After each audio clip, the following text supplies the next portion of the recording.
Hello दोस्तों, उम्मीद करता हूँ कि आप सभी लोग काफ़ी अच्छे होंगे। तो आज हम लोग बात करने वाले हैं एक ऐसी जगह की कि अगर वहाँ आप गए तो आपको वापस आना लगभग नामुमकिन है। जी हाँ दोस्तों, कई लोगों के साथ ऐसा हो भी चुका है। वहाँ पे गए लेकिन वापस आ ही नहीं पाए। दरअसल वहाँ कई रास्तों का जाल है जिसे हम लोग भूल भुलैया कहते हैं। तो आज हम लोग इसके बारे में विस्तार रूप से जानेंगे। तो चलिए, मैं फैक्ट वर्ड आज आपको बताने वाला हूँ क्या रहस्य है इमाम बाड़े यानी कि भूल भुलैया का। नवाबों के शहर खैजान और लखनऊ की ऐतिहासिक इमारतों में शुमार बड़ा इमाम बाड़ा को यानी कि भूल भुलैया के नाम से जानते हैं। इस ऐतिहासिक इमारत का निर्माण 1784 में नवाब आसिफ उद दौला ने कराया था।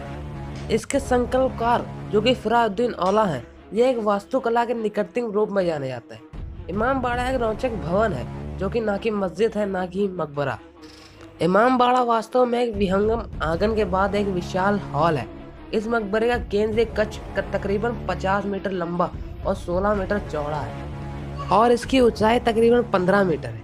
लेकिन आपको यह बात जानकर हैरानी होगी कि इतना बड़ा और इतना विशाल इमारत बिना किसी स्तंभ और बिना किसी पिलर के खड़ा है। यह इमारत बिना किसी लकड़ी लोहे पत्थर के खड़ी एक सबसे बड़ी संरचना है जिसे बिना किसी बिम या गार्डन के आपस में ईंटों को जोड़कर खड़ी की गई एक इमारत है। तो अब बात करते हैं आखिर इसे भूल भुलैया क्यों कहा जाता है। तो दोस्तों, इस इमाम बाड़े में कुल 3 कक्ष हैं जिनकी दीवारों के बीच में छोटी छोटी गलियारें हैं यानी कि छोटी छोटी गलियां हैं जो लगभग 20 फीट चौड़ी हैं। ये घनी घनी गलियारों की संरचना जिसे हम भूल भुलैया कहते हैं। असल में इसमें 1000 से भी ज्यादा रास्ते हैं। शॉकिंग फैक्ट, 1000 से भी ज्यादा रास्ते। पर ताजुब करने की बात यह है कि ये सभी अलग अलग रास्ते पे निकलते हैं।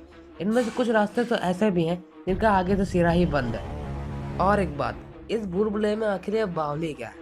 भूल भुलैया में मौजूद बावली एक सीढ़ी नुमा कुआं है जो एक अचंभित करने वाली संरचना है। तो अब मैं इमाम बाड़े से जुड़ा एक ऐसा किस्सा बताने वाला हूँ जो इमाम बाड़े बनने की सबसे बड़ी वजह थी। माना जाता है कि 1785 में भयानक अकाल पड़ा था जिसकी वजह से भूखमरी और रोजगार की समस्या आ गई थी।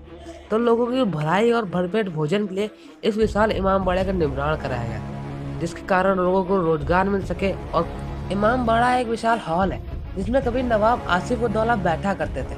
इसके ऊपरी हिस्से पर भूल भुलैया है। जानकारों की माने तो भूल भुलैया में कुछ ऐसे रास्ते भी हैं जिसमें फंसकर लोग अपनी जान भी गंवा चुके हैं। जी हाँ दोस्तों, ऐसा माना जाता है यहाँ पे ऐसे रास्ते भी हैं जिसमें फंसकर लोग अपनी जान गंवा चुके हैं। भूल भुलैया में भूमि के सुरंगों का ऐसा जाल है जो इमाम बाड़े को दिल्ली, कोलकाता और फैजाबाद से जोड़ता है, जो अभी लोगों की सुरक्षा और देख रेख में बंद कर दिया गया। अब बात करते हैं रूमी दरवाजे की। रूमी दरवाजा इमाम बाड़े के बाहर पुराने लखनऊ का प्रवेश द्वार माना जाता है। यह लगभग 60 फीट ऊंचा है। इसे 3 मंजिल है। इन दरवाजे से आप नवाबों के शहर लखनऊ का पूरा मजा ले सकते हैं। यह दरवाजा लखनऊ की पहचान। अब बात कर लेते हैं रूमी गेट से थोड़ी दूर पर स्थित घंटा घर की। एक ऐसा वक्त भी था जब पूरे लखनऊ का वक्त सिर्फ घंटा घर ही तय करता था।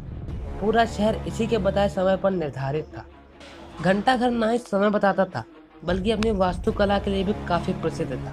नवाबों के शहर में बनाया घंटा घर भारत का सबसे ऊंचा घंटा घर है। यह घंटा घर 1887 में बनाया गया था।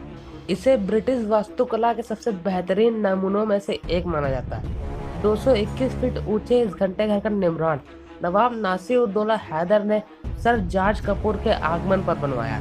इस घंटा घर को बनवाने में मात्र 1.75 लाख रुपए की लागत है। अब बात करते हैं छोटे इमाम बाड़े की। बड़े इमाम बाड़े के थोड़े ही नजदीक में बना ये छोटा इमाम बाड़ा, जिसे हुसैनाबाद इमाम बाड़ा भी कहा जाता है, इसे मोहम्मद अली शाह ने बनवाया था। छोटे इमाम बाड़े का निर्माण 1837 ईस्वी में कराया गया। ऐसा माना जाता है कि मोहम्मद अली शाह को भी यहीं दफनाया गया और इस मकबरे में मोहम्मद अली शाह की बेटी और उनके दामाद को भी दफनाया गया। तो दोस्तों, आपको ये फैक्ट जानकर कैसा लगा मुझे कमेंट में ज़रूर बताइएगा। और वीडियो अच्छी लगी हो तो वीडियो को लाइक करिएगा। मिलते हैं नेक्स्ट वीडियो में एक नए और इंटरेस्टिंग फैक्ट के साथ। तब तक के लिए बाय।